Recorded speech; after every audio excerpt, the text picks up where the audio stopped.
This is going to be a short walkthrough on Rust. I'm going to be skipping over a lot of details, but you can probably figure out the ones that fit your hand size the best.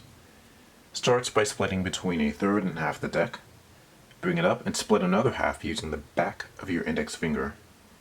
Now immediately extend the middle finger so that you rotate between the index and fourth finger. Pull in with the fourth finger, and drop this packet so it aligns with the very bottom packet.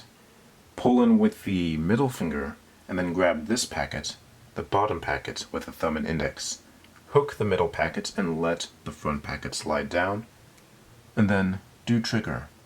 Halfway through you can grab this cut with the thumb and index, and you can complete trigger, pull up with the fourth finger, make sure this packet comes out between the thumb and index, and drop this top packet down.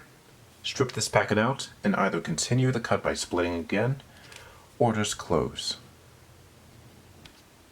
Now I'm going to show you how to take Rust and turn it into Rust 2.0. I'm going to assume you already know Rust, so make sure you learn that tutorial first.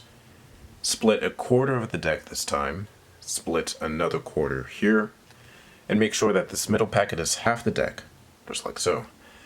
And now you're going to be splitting that middle packet by turning your hand vertically and using gravity and the nail of the thumb.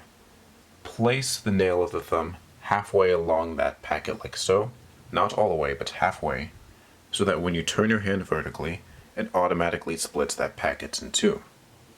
Then you just continue Rust as you normally would, and notice that this packet coalesces with that packet. And you can either continue this cut by splitting another quarter, or you can just close the packet like so.